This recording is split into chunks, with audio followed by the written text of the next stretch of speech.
welcome to this Honcast.com presentation. I'm Bricky CPK, going to be your shoutcasting host, and joining me is Hippie of the Honcast app, and this is the GosuGamers main event, the losers bracket, here in the, I believe it's the third or fourth rounds, definitely getting further and further in, of course. We now have, I believe, around 10 or 12 teams left in total. It's getting down to the nitty-gritty, the $40,000 overall prize pool. It's money is starting to jump up and up and up, and so always looking forward to some awesome matches. We've definitely had some great series, and a lot of props once again to GosuGamers for throwing this event on behalf of Steel Series as well. It's just been such an awesome event, and we're finally getting down to the best of the best. And right here in this matchup, as you can see, we have Empire Gaming taking on DWI. Deal with it. Yes, the DWI, formerly known as one of the top teams in the world, arguably up there with the likes of EG, Fnatic, MSI. They were a very, very good team. They unfortunately took a break for whatever reason, personal reasons, roster reasons, some reasons. They took about a 2-month hiatus, but they have come back strong, especially in this GosuGamers event. And, of course, they're now in the losers bracket, as you can see, but they got a tough matchup against Empire Gaming. Should be a lot of fun. But like I said, I'm joined by Hippie of the Honcast staff. How you doing, Hippie? Doing great, and like you said, DWI, a great team that we haven't seen enough of, really, and I'm really happy to see them back on the scene. I cannot wait to see what they bring out for us.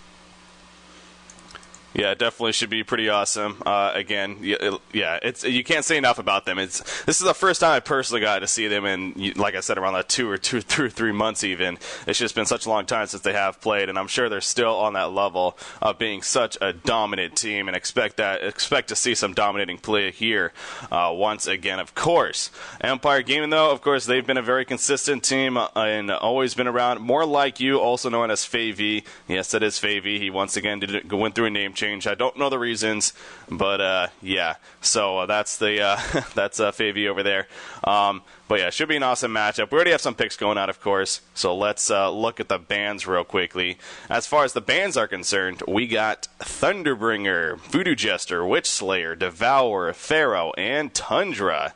Interesting bans here. The standout thing initially, obviously, is no ban of Dr. Repulsor. We've been seeing this a couple of times lately, although usually very ban-worthy. We see a majority of the games, but for whatever reason, a couple of times lately, we have seen him allowed to get picked up, and in this case, of course, by Empire Gaming with the first pick.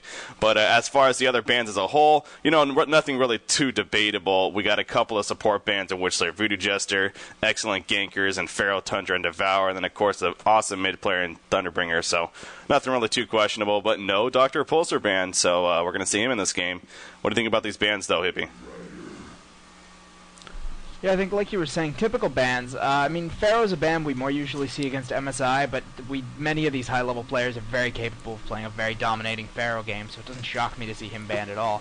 But I think what stands out also, just besides Dr. Repulsor, is Soul Stealer not banned against Empire, which is something we see all the time because of Scandal, and I mean, I'm not even sure they're going to pick him up. They have Dr. Repulsor for their mid. I don't know if Scandal will be playing Repulsor, but I don't see them picking up Soul Stealer here. I could be wrong. And also, here we've seen banned a lot recently that isn't banned now is Chipper. Ever since he got that buff to his Tar Toss and the rocket burn damage, he's been banned a lot because he's gained a whole lot of power in the recent patches. And if I recall correctly, I don't think he's been nerfed down yet, so it surprises me a little that he hasn't been picked up, but I guess we'll see if someone picks him up near the end here. Yeah, it's that is a good point. We have seen Chipper a little bit more recently because of the changes like you're talking about, and even ban-worthy in this case. So he's still on the board, such as Soul Stealer, like you were referring to. But they do have Dr. Repulsor for that solo mid. Maybe they weren't expecting that. Of course, they expect him to be banned, especially when you have the first pick. But in this case, able to pick it up. So going to be interesting to see how Empire Gaming finishes off here with their picks. And there they go, in fact. Behemoth and Flint Beastwood to finish it off. We are more than likely going to see that tri-lane from Empire Gaming. That, of course, will leave Scandal playing the long lane as Hellbringer currently. If he does choose to play... No, yeah, I was going to say that doesn't seem right. So they do switch it around again. But I would think Hellbringer in the long lane, Behemoth, Flint, Beastwood, and Glacius, of course, tri-laning, and then Dr. Repulsor in the middle. I guess they could send the tri-lane top as well. They could very likely do a 2-2-1, actually. It's going to be interesting to see how they play this out and see how they go about laning. But you would expect Dr. Repulsor to perhaps be middle. Maybe not, though. They might send him in the short lane solo if they do a 2-2-1. We will have to wait and see. Going to be interesting to see how they lane this game. But as a team as a whole, they got a very solid team. They excellent team fight team, starting with Hellbringer and Behemoth, of course. Kind of squishy heroes. That's the biggest problem that stands out to me when looking at their lineup. But of course, with heroes like Dr. Repulsor on top of that, being played by Favy, excellent ganker player, let alone hero. Expect him to be moving around as well as soon as he has, the earlier levels, around 7 or 8 or so, setting up some awesome ganks. So it's going to be a very active team, as always, from Empire Gaming. Again, this is a best out of 3 series, by the way. I wanted to reiterate that. So this is game 1 here, and looking forward to having a lot of fun. But here we are on the game 1. What do you think about the Legion side's lineup, Hippie? I think it's all going to be in the initiation for them in team fights. I think they have the stronger team fight as long as they get the jump on them. But between Behemoth and Hellbringer and the very quick follow-up you can get from Dr. Repulsor, I think they can put out a whole lot of damage before the Hellborn team can react. But by that same token, if Behemoth gets picked off before the fight starts, if he gets initiated on, chain stunned, and doesn't get to put out that ultimate, that's a huge obstacle for them to overcome if that goes down. Same with Hellbringer if he gets picked off before he gets his ultimate off. So I really think that the Legion team is going to need to get the initiation, but if they do, I think there's no way they should lose most of these team fights. Oh yeah, Portal Key on Behemoth, no doubt, going to be the key item here in this game for that team fight initiation from this Legion team. I mean, yes, they have a Hellbringer ultimate to go in the first part, but if Behemoth cannot get that good spot for his ultimate, he can kind of run in, but like you said, it makes him very, very vulnerable to getting locked down, and then maybe not even getting off, let alone in a good spot. So Portal Key will obviously be a huge pickup for them. They are going to send the tri-lane top, by the way, and it looks like they are going to be running a 3-1-1, so with Dr. Repulsor playing middle, and then, of course, Hellbringer in the short lane playing solo as well. So that's how they decided to go about it. It makes sense when you really think about it. And Hellbringer, it's good for him to be in the short lane, of course. Seeing that he's not necessarily that getaway hero, but an awesome harasser. And from the looks of it, they're going to be going tri-lane versus tri-lane because DWI went with a Mage Bane tri-lane. How about that? Talk about a hero we don't see often. But let's go over the Hellborn team, though, while we're at it. And actually, real quick, let's do a sync up. That's what I meant to do. I'm currently going by the in-game count, or the game counter. I'm at 6 seconds, 5, 4, 3, 2, 1, 0. Game starting. Hey, we're good? Okay. Yep. All right, so the Hellborn team. We got good old Toronto playing Andromeda. Good to see that again, let me tell you. Bubbles, Forsaken Archer, Plague Rider, and Mage Bane. So again, they're running the Mage Bane tri-lane. We have not seen Mage Bane in a competitive game for a long time. Again, it's no one necessarily argues the fact that he definitely can be a very, very powerful late game carry hero, if not one of the best in the game. But his early game, he's very, very squishy, and it takes a lot of farm for him to get really built up. Something like a Shrunken Head is pretty much a necessity on him for getting that movement. By the way, we do have action here at the top side. Plague Rider got trapped in right there from the fissure stun.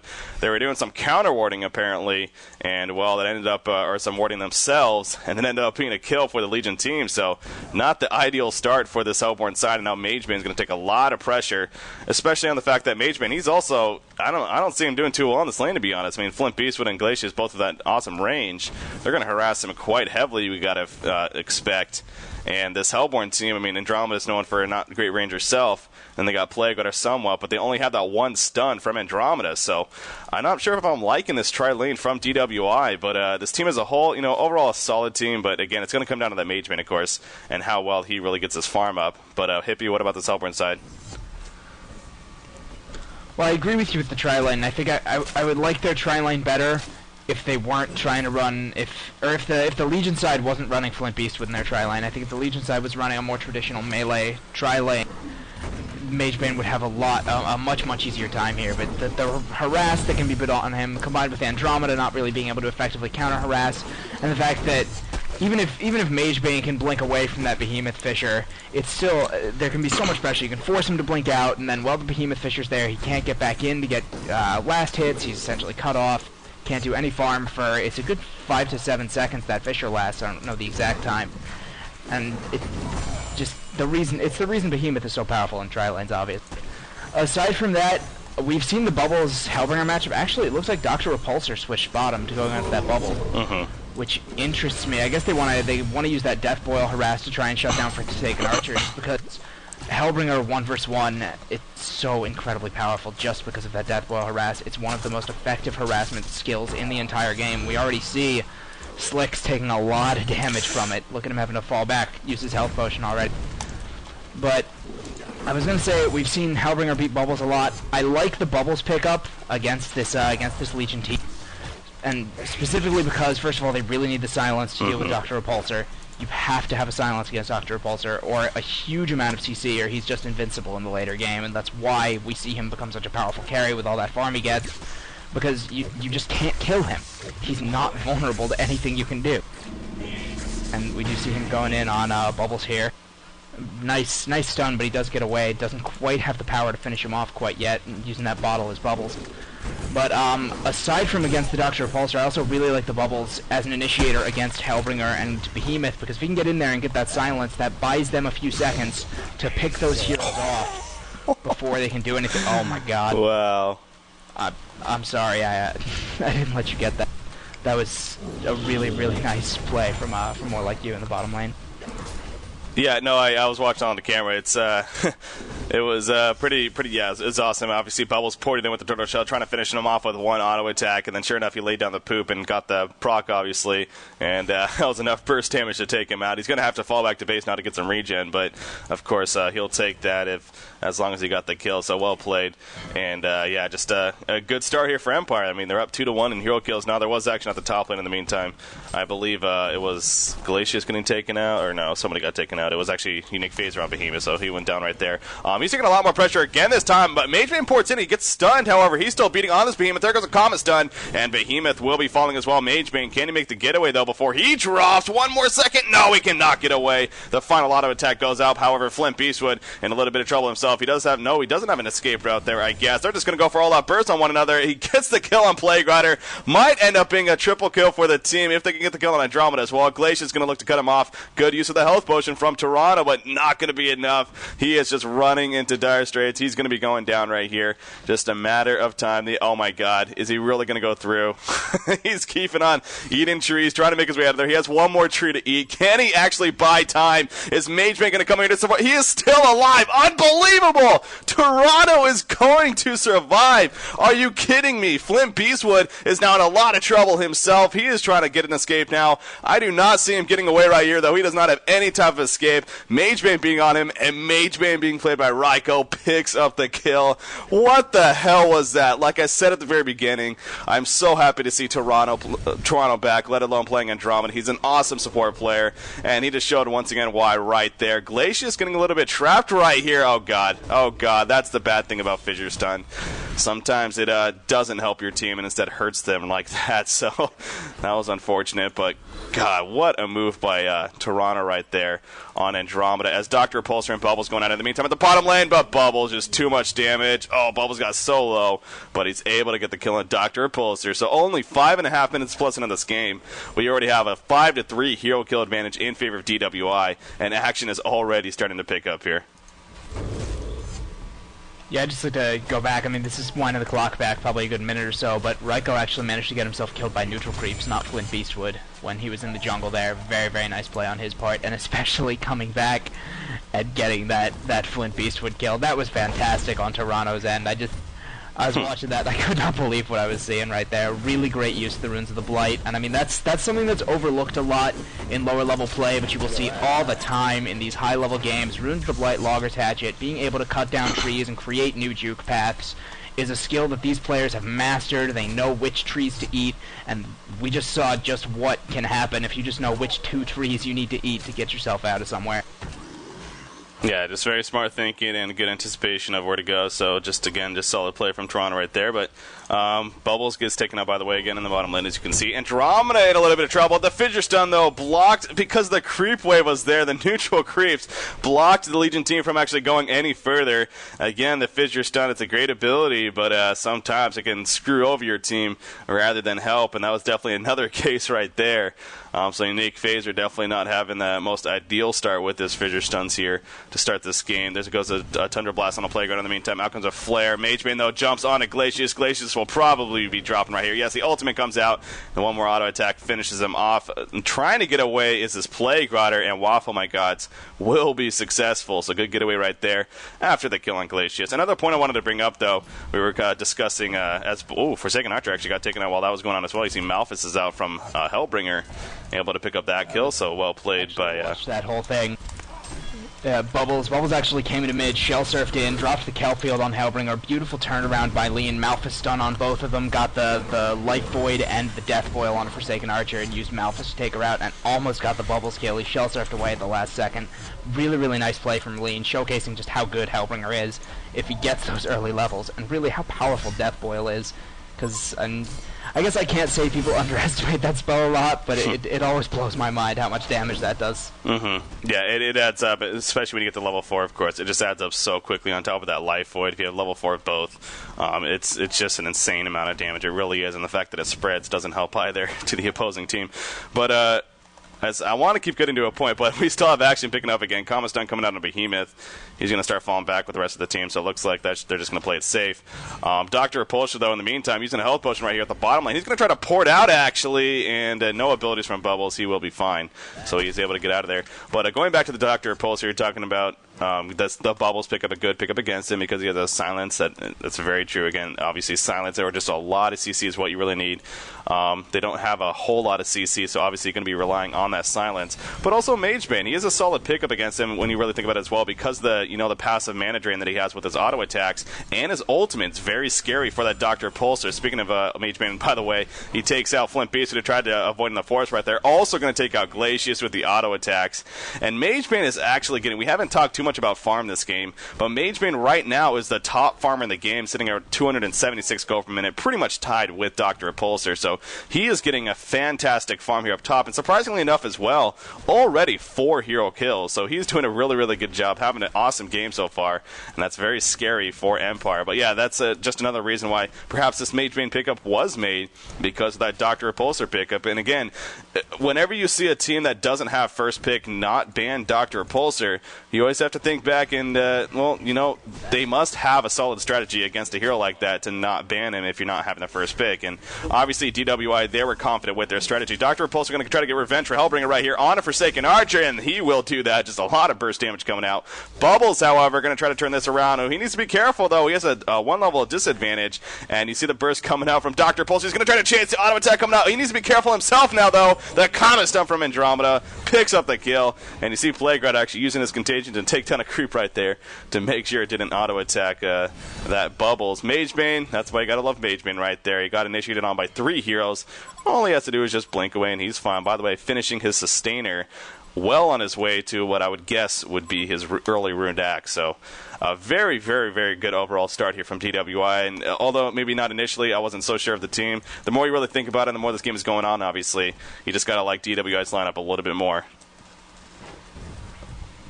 Yeah, I do like the lineup. I still think the team fights are in favor of the Legion team as long as they get the initiation off, but that Bubble silence could be a real fight changer. It could turn things around for sure. And especially if they get the lockdown on that Repulsor long enough and keep him silenced long enough for Raicho to drain away his mana like you were talking about. But talking about that Magebane, I think more impressive than his gold farm is the fact that he's actually even on levels with Hellbringer. He's doing very, very well experience-wise, which is exactly what you're not supposed to get in a dry light, and that's the disadvantage of the dry line. Everybody knows that. You don't get the experience.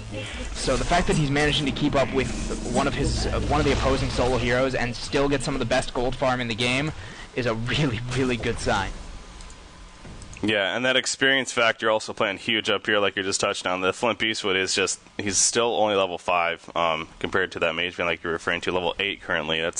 That's not good for Empire. There's several things that are just pointing out to not be good for them. Hellbringer's might get caught here. He avoids a crippling volley, actually. Gets the ultimate off on top of Forsaken Archer. Dr. Repulsor putting out the damage. Forsaken Archer will be dropping. Oh, but he got denied right there by Toronto. What a play by Toronto once again, denying him. He swaps Dr. Repulsor now, trying to get him in range. Does he have an ultimate to get over the ledge? Yes, he does. Is it going to be out of range? No, the Turtle Shell. What placement right there from Kiwi Kid on Bubbles to finish off The trying to get away Favy playing the Dr. Repulsor, just could not get out of there. And again, DWI just keeping this momentum going. They're now up 12-6. Plague does he have an ultimate right here? He does. I'm surprised he hasn't used it yet. There we go. It's going to start bouncing out. It picks up the kill on Glacius. He should have used it right away. If he used it right away, they would have been really clumped up here in the jungle. He used the contagion first, though, but nonetheless, they got the kill on Glacius, and Flint Beastwood, thankfully for him, of course, able to get away. Scandal on Flint Beastwood. He is managing to stay over the 200 gold per minute mark. However, he is, again, the levels are just killing him right now, and if he's not going to get those levels, right now, Empire, their go-to guy at this point is obviously Dr. Repulsor, and they need him to have a fantastic game. They need him to start getting a little bit more active. I mean, I know he's been active, but that kind of just tells you what kind of a hole they're in right now. If he doesn't start getting more and more kills throughout this early game phase, slowing down perhaps, I guess can't really slow down Mage Man with his blink, but just slowing down Forsaken Archer, Bubbles even, and just doing your best to continue to get the dominating levels, and they might have a chance. But right now, Empire Gaming, it's the gap the hole is getting deeper and deeper for them, and it's just it's going to be really difficult to kind of jump out of this one. Slick's also doing well himself. He got a helm of the victim early on. A little curious about that. Obviously, it does give a little bit of regen there. But interesting item to pick up. Possibly going to be going for the Whispering Helm, though. Hellbringer, in the meantime, gets caught in the middle lane as Andromeda and Bubbles easily take him out. But yeah, the farm, as you can see from items in the gold farm right now on the Hellborn team, obviously dominating over this Legion side right now. Yeah, and I'd actually like to touch on something you just said real quick. You talked about how you can't really pressure Mage Man when he has that blink. And I think, well, that is true to an extent. I think that's a mindset a lot of players let themselves get into, and you can't let that happen. Because if you say to yourself, oh, Mage Man has a blink, we can't put any pressure on him, then that means you're not putting pressure on him. You're giving him free farm for the whole game, and he doesn't have to blink away. He doesn't have to slow down his farm. He doesn't have to try and find somewhere else because you're pressuring him. And he gets all his gear even faster. It's like leaving any carry hero alone. You never want to do it. Even if they have an escape mechanism, you have to try to chain CC them. You have to try to put the ganks down. Because, you can't leave a Mage Man to farm like this. I mean, at this point, I think what the Legion needs to do, I like that Flint Beastwood is getting some motion on. I would like it better if he stayed in the lane until he hit 6 and then went ganking. But I think motion and ganking is what they need to do right now. A lot of action picking up here in the bottom jungle. Hellbringer is going to end up going down despite Malphus being out. Bubbles trying to make his getaway from Flint Beastwood and Dr. Repulsor. He actually does do that, as you can see. And now, where is Bubbles, by the way? Oh, there he is. He ports in and gets a kill on Flint Beastwood. I saw his illusions around. I didn't actually see the real Bubbles, but sure enough, he ports in and picks up the kill. And then they fall back, so a sequence definitely won by DWI once again. The Malphus ultimate did come out again, but it just wasn't able to do enough. Just the coordination from Empire Gaming, they just weren't all there together. They were really spread out, and that's ultimately what hurt them for that whole fight right there.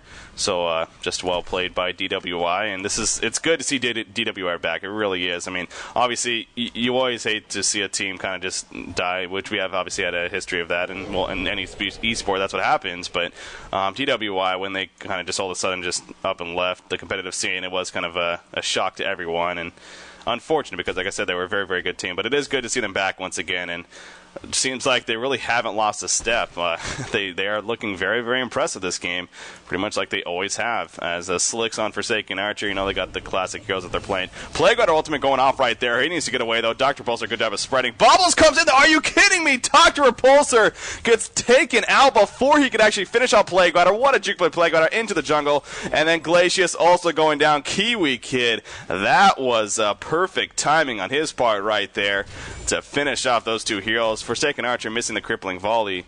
He's just going to fall back, though, and be just fine, of course. As you can see, also has a Steam Boots finish. Forsaken Archer hasn't necessarily had a dominating farm by any means, but he's been getting by, and it is starting to jump up now. Again, 256 gold per minute. With that help on the victim, like I said earlier, I would expect him to go for possibly turn that into a Whispering Helm, or maybe he just got it simply for the early armor and the regen. That could be a possibility as well. But we'll see what he turns that into. But yeah, DWI, they're just looking so dominant right now. Portal Key picked up on Bubbles. Flint Beast was lucky that Bubbles didn't get there in time. I'll run right by him. I guess he doesn't have his ultimate, so couldn't lock him down. But he's thinking about doing something. Is then going to port away, though. There's just too much pressure right there. as Behemoth got taken out in the middle lane. Hellborn got the kill, but of course the 3 heroes pretty much the reason for that kill right there from DWI once again. And Magebane, he's just doing his farm up top. He still doesn't have his Ruined Axe, but he does have 2,100 gold saved up. So curious about that. If he actually is going for Ruined Axe, well, maybe he's going for Nullstone, but Hellburger being chased back beyond the tower. Again, he comes back to the middle and once again gets taken out. DWI on their way to possibly an early victory here. I mean, this is just getting sloppier and sloppier, it seems like, for Empire. Yeah, I mean, especially Lean, he was playing so well in the laning phase, and he's just kind of fallen apart here.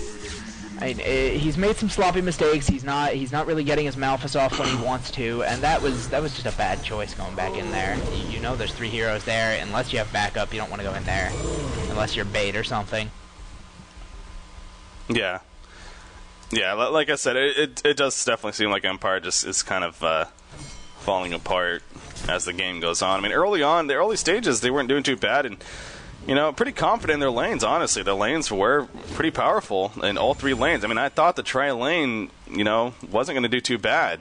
You figured with the range that they had, caused a lot of harassment on Magebane, and only having that Andromeda for a stun, I wasn't really expecting the Hellborn team to be so dominant up there in that tri-lane, but somehow they managed, you know, some kind of misfissure stunts from Behemoth, and perhaps lack of aggressive play on the part of the Legion side kind of hurt them. I guess when you overall think about it, they only had technically 1 stun themselves, but it was AoE, and the fissure stun, I mean, arguably a little bit more powerful in that sense than obviously a Comet. But yeah, I don't know. It's surprising to me, but in the end, obviously it was won by DWI. And Magebane right now, he did finish his Ruined Axe, by the way. He took out that tower, and now he's just going to start, his farm is just going to start going through the roof. He'll be over the 400 gold per minute mark very, very, in the next couple of minutes, I got to figure. I mean, he's right now at 360, but he's just going to start shooting up, of course, with that Ruined Axe. So this Legion team, it's, again, the door is closing quickly on them. And I'm just trying to look around if I'm positive sign. Scandal is still level 7. You know, I made the comment. I believe it was, we casted them recently. It was yesterday actually for the ESL finals against Fnatic MSI. And Scandal, he struggled. I believe he was playing Slither, and he struggled for the first time really I've ever seen him struggle. But again, that was on Slither, not necessarily a carry hero that we do see him play. Now this game though, he's playing Flint Beastwood, obviously a hard carry hero, but not doing too well once again. I mean, his gold per minute is under 200 gold per minute. It's been like that for most of the game. He's still level 7.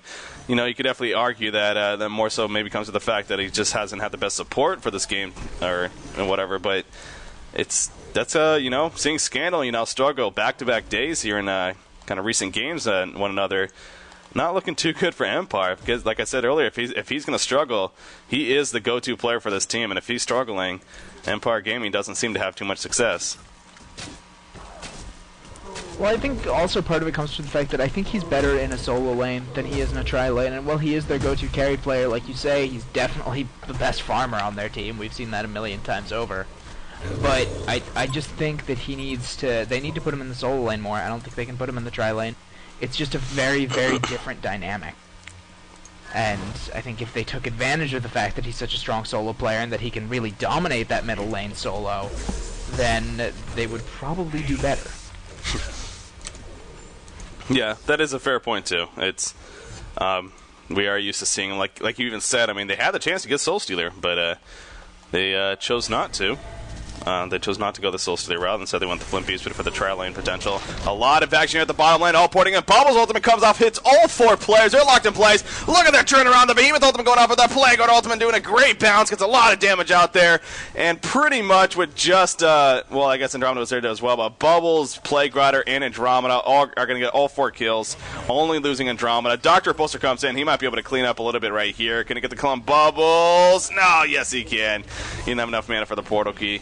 And now he's going to look to finish out Plague Gutter, and that he does. So good cleanup, actually, from Dr. Repulsor in the end.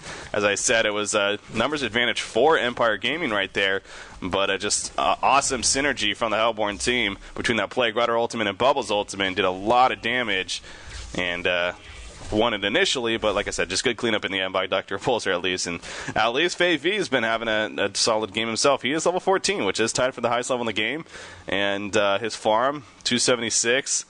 Unfortunately, he's being beaten by 3 heroes on the Hellborn team: Bubbles, Forsaken Archer, and Magebane, like I said, who no doubt would go over the 400 gold per minute mark shortly. He is now at 426 gold per minute, and it just seems to keep rising and rising and rising so freaking quickly. And it looks like he has a Hungry Spirit, so very likely he can turn that into a Whispering Helm and then go from there. So, Empire, I mean, you know, Dr. Pulsar is doing a decent job, but that Magebane is looking scary, and on top of Bubbles and Forsaken Archer doing so well themselves, including Forsaken Archer finishing a Shrunken Head, as you can see, still just sitting on that Helm of the Victim again. It's just not something we really used to see, but it is regen, and it is early armor, so I guess you really can't be too baffled by it. Just something different. But yeah, it's clear that DWI is in a very, very good spot right now. 16,000 gold and experience lead, only 22 minutes in. Wow. Magebane just... obviously, Andromeda set that up, but Magebane just pretty much came in and just wiped out Glacius right there with a couple of auto attacks. And he just bought something else. Let's see. We can get an idea of what it is. It is not in his stash. I don't know what he just bought, but he bought something. I think he did.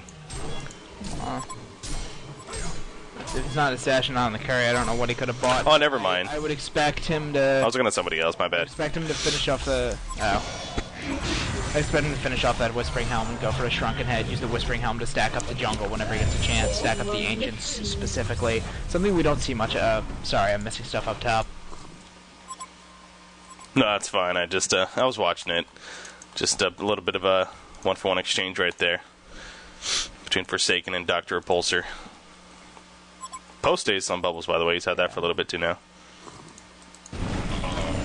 Always a good pickup on any hero. I know,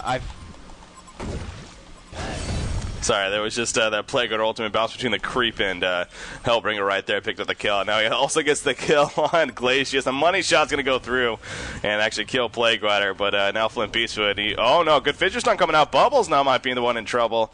He's going to try to make his getaway. He does have that take cover. He's going to pour through. No, he doesn't actually. He stays in here. Oh god, oh god, oh god, oh god. He's going to survive. The Magebane ultimate kills Flint Beastwood. Bubbles is still alive, but the ultimate from Behemoth. Perfect timing right there. He used it right as he came out of the takeover and actually got the kill. Well timed on his part. Not too often you see that happen to a Bubbles, but good escape chance right there from Kiwi Kid. Tried to get away. Mageman, though, by the way, he did go Firebrand and made his Abyssal Skull. I guess the Abyssal Skull to give the aura to Forsaken Archer. I don't know. I would have liked to see the Whispering Helm. I can't disagree with the Abyssal Skull. I mean, it's got the armor on it. The 15% base damage is quite nice. Because we don't see melee carries as much, and that's obviously the reason we don't see the Abyssal Skull, since you won't get the Life Leech aura if you're a ranged hero carrying it. And we do see actually Forsaken Archer being initiated on the mid lane, but she does have that Shrunken Head. Trying to get away. Well, Fidget Stun wouldn't have hit anyways with the Shrunken, but Forsaken avoided it. However, the Fidget Stun is blocking her. No, it isn't blocking her. She's able to go through, but just too much death in her face, and she will go down, so good job again by the Legion. Wow, look at Bubbles porting in with his post haste right in the middle of that. What on earth were you thinking? He drops so low, and he actually ends up going down right there. You know, maybe he's expecting his teammates to be there a little bit sooner. Magebane, though, he's looking to be his powerful ways. They killed Congress somewhere in there, by the way. I didn't even realize they did that. I guess he killed Congress there. He has a token of life all of a sudden. Hellbringer gets the Malphus coming out after Dr. Pulsar goes down, though. Now Hellbringer's going to turn around on. Yeah, Empire, in fact, there we go. It's just, Magebane is at that level where there's no point in trying to act like you have a chance. He's already at that level, only 25, 26 minutes into the game. He's just so powerful, just tearing through these players. And Empire Gaming, although not usually a team that concedes early, they make the right decision here, at least in my eyes, and they concede game one. So well played, though, from DWI. Like I said from the beginning, it's awesome to see them back here in competitive play and actually casting them again. And look forward to them making a run here through the losers bracket. If they keep the play up like they did in this game, I wouldn't be too surprised to see them making a run, to the Final Four even. We'll have to wait and see. But it's going to do it for game one. Final thoughts on game one here, Hippie? I mean, I don't quite agree that they should have conceded that early. I never really like to see you concede until at least one Rax is down, unless it's even worse than that.